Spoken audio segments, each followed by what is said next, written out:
બહુ સુંદર ગીત હતું, સાંભળ્યું? ક્રાય ક્રાય ક્રાય, અને ગીત એટલું હતું સુંદર હતું. Cry for the others, cry for the superpower, cry for the God, cry for the existence. રડો, ખૂબ રડો. એક ફિલોસોફી એ કહે છે હસતા રહેજો, અને આ કહે છે રડો.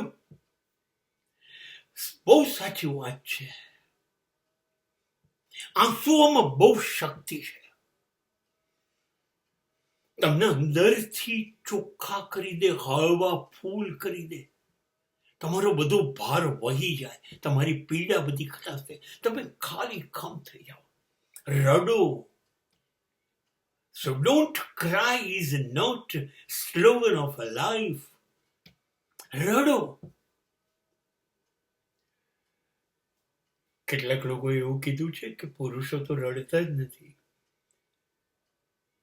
જે બહાદુર હોય રડે નહીં. આ મૂર્ખામીઓ કોને કીધી? અરે પહાડ જેવા પહાડ છે ને, રડે છે ત્યારે એમાંથી નદીઓ પેદા થાય છે.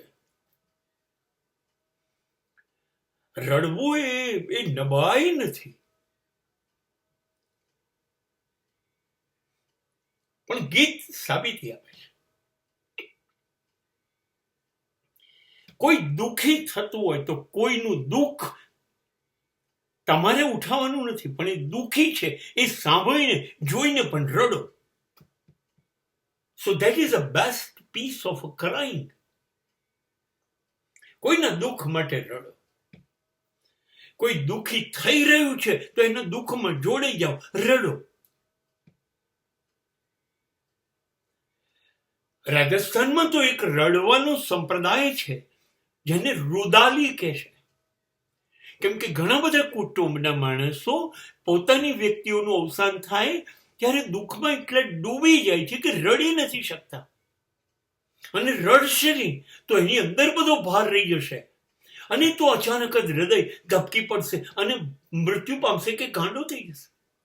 એટલે એક એવો વર્ગ છે જે તમારી ત્યાં આવે, છાતીઓ કૂટે, ચીસો પાડે, આકાશ ફાટી જાય એવી, વાળ ખેંચે,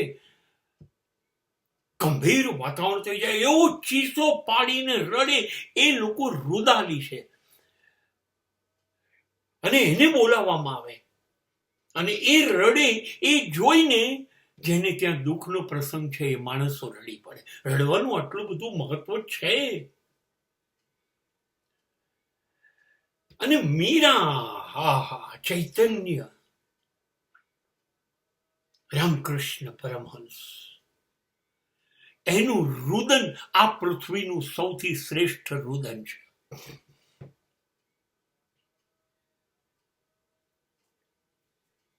એવું નથી કેતા મને આ દુનિયાના બધા સુખ આપ, સમૃદ્ધિ આપ, ને મને આ આપ, મને તે આપ. નહીં નહીં નહીં નહીં નહીં, એ વાત જ નથી કરતા.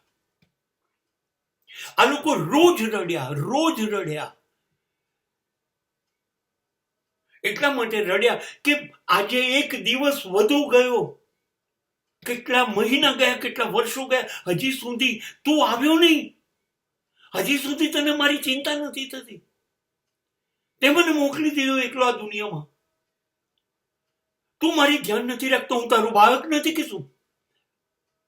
આવ ને પ્લીઝ, મને નહીં ચાલે તારા વગર. આ પીડામાં રડ્યા. મને આ જોઈએ છે, તે જોઈએ છે નહીં, તું આવ.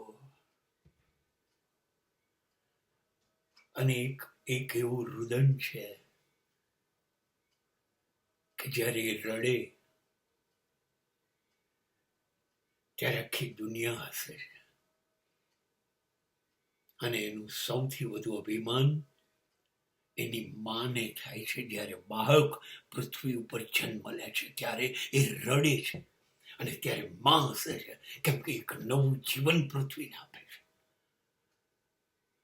અને સમાજ હસે છે એટલા માટે કે એક અદ્ભુત જીવન, પરમાત્માના આશીર્વાદ ધરતી ઉપર આવ્યા.